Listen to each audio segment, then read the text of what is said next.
Krigen har kört 1268 och Dennis har kört en 1480. Bra för Krigen och det gick sådär till Dennis.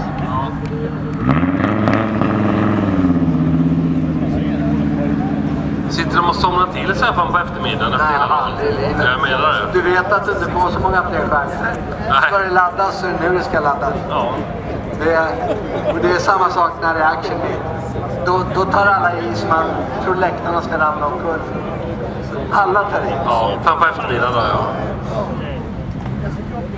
Då har vi Tommy i vänsterbanan mot Fredrik i högerbanan.